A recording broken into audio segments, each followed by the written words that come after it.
Hi friends, मैं पंकज कुमार आपका स्वागत करता हूं अपने चैनल स्टडी पॉइंट एग्ज़ाम में। और आज की इस वीडियो में हम बात करेंगे आज का मोस्ट इम्पॉर्टेंट करंट अफेयर के बारे में। अगर आप किसी भी गवर्नमेंट एग्ज़ाम का प्रिपरेशन कर रहे हैं तो डेली करंट अफेयर देखने के लिए चैनल को सब्सक्राइब ज़रूर करें और बेल आइकन प्रेस ज़रूर करें। यदि जो भी मैं वीडियो अपलोड करूँ तो सबसे पहले नोटिफिकेशन आपके पास पहुँच जाए। तो शुरुआत करते हैं आज का करंट अफेयर के बारे में।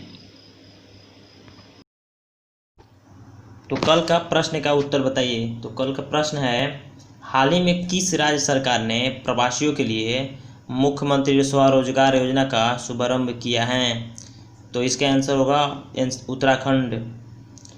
तो अब जान लेते हैं उत्तराखंड के बारे में। तो इसका राजधानी है देहरादून और मुख्यमंत्री हैं त्रिवेंद्र सिंह रावत और राज्यपाल हैं बेबी रानी मौर्य। तो स्वरोजगार योजना उत्तराखंड ने लागू किया है। अब आज का प्रश्न है, आज का पहला प्रश्न, हाल ही में 2 जून को किस राज्य सरकार का स्थापना दिवस मनाया गया है? तो ऑप्शन है ए मेघालय, बी महाराष्ट्र, सी गुजरात, डी तेलंगाना। तो इसका आंसर होगा ऑप्शन डी तेलंगाना। 2 जून को तेलंगाना का स्थापना दिवस मनाया जाता है। तेलंगाना राज्य 2 जून 2014 में आंध्र प्रदेश से अलग होकर अस्तित्व में आया था। तो अब हम तेलंगाना के बारे में जान लेते हैं। तो इसकी राजधानी है हैदराबाद, मुख्यमंत्री हैं के चंद्रशेखर राव, राज्यपाल हैं तमिलसाई सौंदरराजन और राज्यसभा सीट की संख्या है 7 और लोकसभा सीट की संख्या है 17 और विधानसभा सीटों की संख्या है 119 और यहाँ पर विधान परिषद भी है, इसकी संख्या है 43। तो 2 जून को तेलंगाना का स्थापना दिवस मनाया जाता है। अब अगला प्रश्न है, प्रश्न नंबर 2, हाल ही में मौसम विभाग ने किस चक्रवाती तूफान के महाराष्ट्र और गुजरात से टकराने की चेतावनी दी है?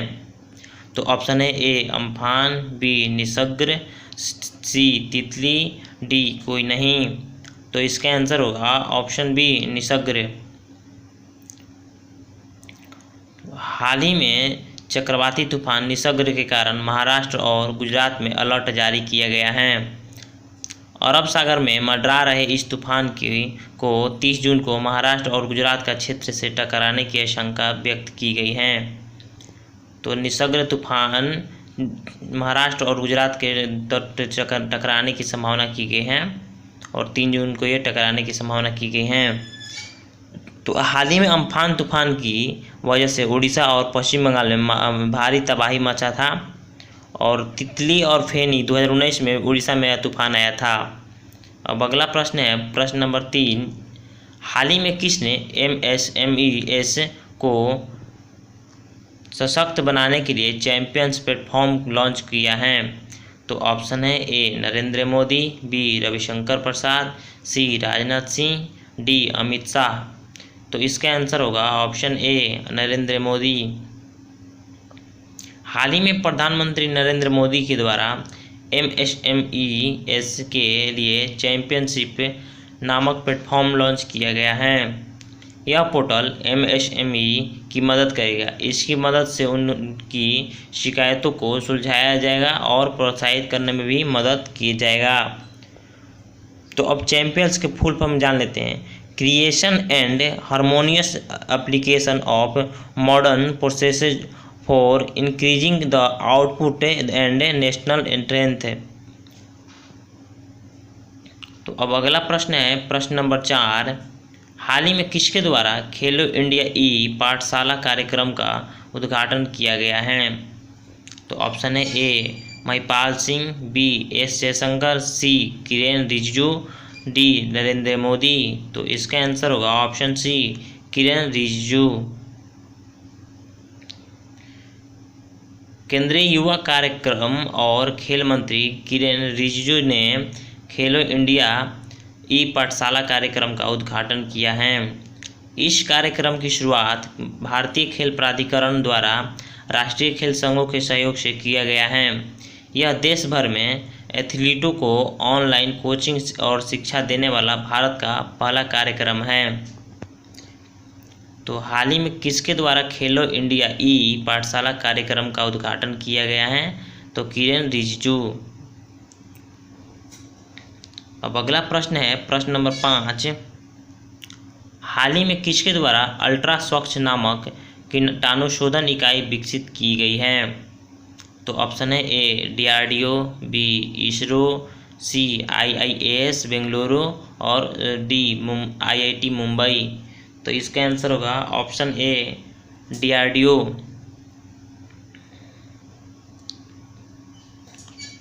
हाल ही में DRDO ने अल्ट्रा स्वच्छ नामक कीटाणुशोधन इकाई विकसित की गई है।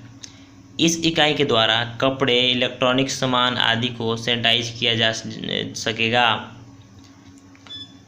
तो हाल ही में किसके द्वारा अल्ट्रा स्वच्छ नामक कीटाणुशोधन विकसित की गई है? तो DRDO। तो DRDO के बारे में जान लेते हैं। तो इसका फुल फॉर्म होता है Defence Research and Development Organisation. स्थापना हुई थी 1958 में और मुख्यालय है नई दिल्ली और अध्यक्ष हैं G सतीश रेड्डी। तो अब अगला प्रश्न है प्रश्न नंबर 6। भारत के किस शहर में कोरोना वायरस रोगियों के इलाज के लिए रेलवे का पहला आइसोलेशन कोच लगाया गया है? तो ऑप्शन है ए झारखंड, बी पंजाब, सी दिल्ली, डी गुजरात। तो हाल ही में किसके शहर में कोरोना वायरस रोगियों के इलाज के लिए रेलवे का पहला आइसोलेशन कोच लगाया गया है? तो इसका आंसर होगा ऑप्शन सी दिल्ली। दिल्ली के मुख्यमंत्री हैं अरविंद केजरीवाल और राज्यपाल हैं अनिल बैजल। तो राज्य सरकार के अनुरोध करने पर रेलवे ने 160 बेड के साथ 10 नॉन AC कोच और हेल्थ केयर स्टाफ के लिए एक आइसोलेशन कोच लगाया है। और दिल्ली में अरविंद केजरीवाल ने हाल ही में अभी एक नेम का मोबाइल ऐप लॉन्च किया है। और कोरोना वायरस से निपटने के लिए दिल्ली सरकार ने 2 ऐप लॉन्च किया है, शील्ड और 5T की शुरुआत की है। तो अब अगला प्रश्न है प्रश्न नंबर 7। रेहड़ी पटरी विक्रेताओं का ऋण सुविधा उपलब्ध कराने के लिए कौन सी योजना शुरू की गई है? तो ऑप्शन है ए PM मेरा निधि योजना, बी PM माय निधि योजना, सी PM स्वनिधि योजना, डी इनमें से कोई नहीं। तो इसका आंसर होगा ऑप्शन सी PM स्वनिधि योजना। केंद्र सरकार ने प्रधानमंत्री स्ट्रीट वेंडर आत्मनिर्भर यानी PM स्वनिधि योजना की शुरू की है। इस योजना के अंतर्गत रेहड़ी पटरी विक्रेताओं को विशेष सूक्ष्म ऋण सुविधा उपलब्ध कराई जाएगी। तो इस योजना से शहरी इलाकों के ऐसे 50 लाख से अधिक के कारोबारियों को लाभ पहुंचाने का लक्ष्य रखा गया है, जो इस साल 24 मार्च से पहले यही कार्य करते थे। तो अब अगला प्रश्न है प्रश्न नंबर 8। केंद्र सरकार ने छोटे व्यवसाय और कुटीर उद्योगों को लाभ पहुंचाने के लिए कौन सी योजना शुरू करने की घोषणा की है? तो ऑप्शन है ए मुद्रा शिशु ऋण, बी मुद्रा युवा ऋण, सी मुद्रा तरुण ऋण, डी कोई नहीं। तो इसका आंसर होगा ऑप्शन ए मुद्रा शिशु ऋण। केंद्र सरकार ने छोटे व्यवसायों और कुटीर उद्योगों को लाभ पहुंचाने हेतु मुद्रा शिशु ऋण शुरू करने की घोषणा की है। इस योजना के तहत 1 लाख लाभार्थी 1 वर्ष के लिए 2% ब्याज लाभ उठा सकते हैं। इससे मुद्रा शिशु लोन के लिए लोगों को 1500 करोड़ रुपए की राहत मिलेगी। तो केंद्र सरकार ने छोटे व्यवसाय और कुटीर उद्योगों को लाभ पहुंचाने हेतु कौन सी योजना शुरू करने की घोषणा की है? तो इसका आंसर होगा मुद्रा शिशु ऋण। इसमें 1500 करोड़ रुपए की राहत मिलेगी। तो अब बात करते हैं आज का सवाल का। तो आज का सवाल है हाल ही में FSSAI के नए मुख्य कार्यकारी अधिकारी के रूप में किसे नियुक्त किया गया है? तो ऑप्शन है ए PK नायर, बी अरुण सिंघल, सी तनजीत सिंह संधू, डी एमान इज्जत। तो इसका आंसर कमेंट में ज़रूर बताइए और वीडियो को लाइक सब्सक्राइब शेयर कमेंट ज़रूर करें। और आप लोगों को ये वीडियो कैसा लगा कमेंट में ज़रूर बताएं। और आज के लिए इतना ही। Thank you so much.